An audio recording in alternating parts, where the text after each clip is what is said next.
Freedom's the answer. What's the question? You're listening to Ernest Hancock.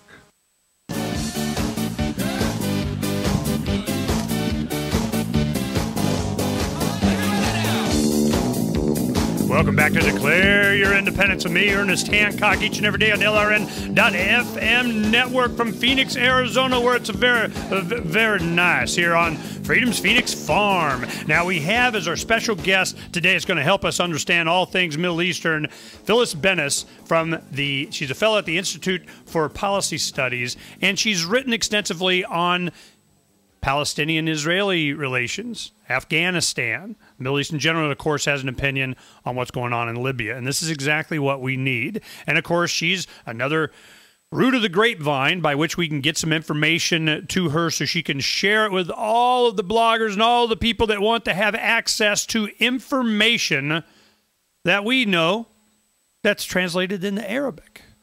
There are people that are starting to come together on the internet because they can.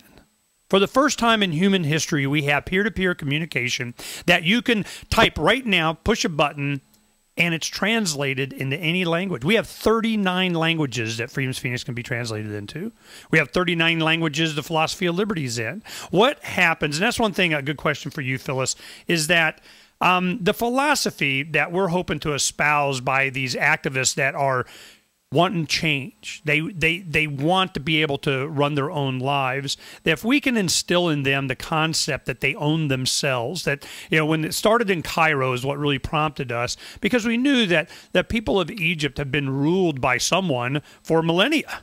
You know, the fact that they would be able to, you know, take care of themselves or at least represent themselves is a new concept. And doing the demographics, we're finding out that under 15 years of age makes up like 30% of the people in the Middle East. That just shocked me. It's a very young demographic. I mean, I have a different view than you about the value of government. I think government's a very good thing, and I support government. I don't support repressive governments, but we don't have to talk about that. I think where we agree is that militarizing our involvement in this situation is not going to help anybody, either here in the U.S. where we can't afford it, and in the region where those weapons are likely to turn on the people that they're designed to help. Well, let's talk about that a second, because my audience is going to think me remiss if I didn't bring up the point that, you know, I can't really think of an example, certainly over any period of time, where a government hasn't turned bad. You know, and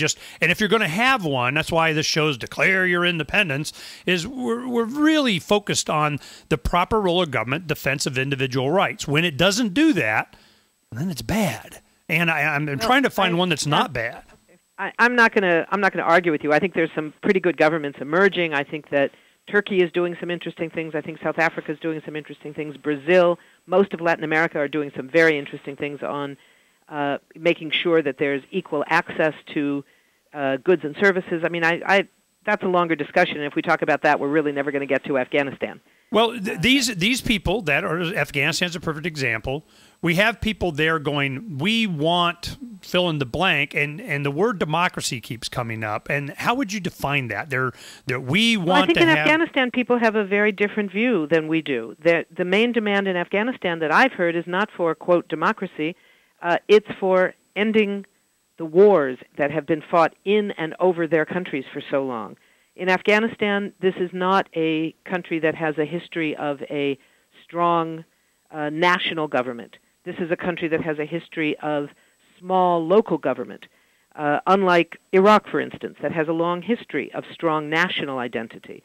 Identity in Afghanistan is largely at a much smaller, more local level. Identity is with family, clan, tribe, linguistic group, maybe province at the most. But what happens in Kabul is not really very relevant to most people's lives. No, that's a very good point.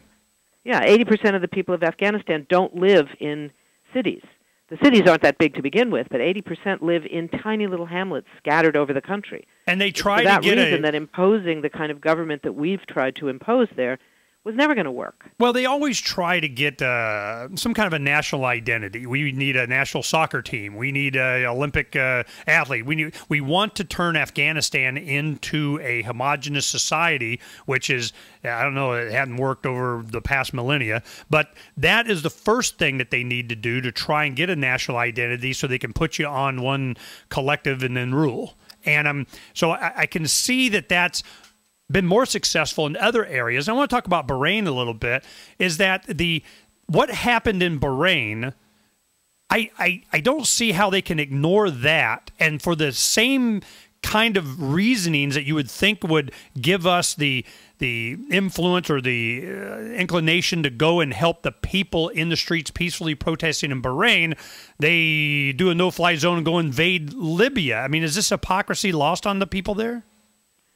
No, I don't think so. And I think people in the rest of the region outside of Libya are looking very carefully at this level of double standards that's applied. It's certainly evident in the question of Yemen or Bahrain, both of which have governments that the U.S.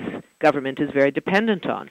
In Bahrain for hosting the Fifth Fleet of the U.S. Navy, and in Yemen, which has played, the Yemeni government has allowed the U.S. to use drone strikes against Yemenis in the so-called global war on terror. So both of those governments have had very strong relations with the U.S. government for many years, and their payback is they expect to be allowed to do what they want internally, no matter how repressive they get. One of the challenges facing the Obama administration right now is whether the reality of a region-wide uprising for democracy and against repression in the Middle East is going to lead to a change of a real kind of change where we no longer say that our foreign policy in the Middle East is one that's grounded in the long-standing triad of Israel, oil, and stability, and instead is something entirely different, one that's based on internationalism, international law. Now, I think you probably disagree with this, but this is my view, and the question of treating other countries on the basis of equality and dignity, and not based on just what's good for people who happen to have been born in this country. You know, the one thing that I really, the main thing is I just look for consistency. I mean, if they're, they look at, I give you a good example. Yesterday, they had reported that Obama was saying, no, we don't anticipate asking for any increase in funding for the military for our actions in Libya. Well, I about, spit all over my computer screen. I was like... Well, that's because there's a huge amount of money in the Pentagon budget that allows them to do this kind of thing.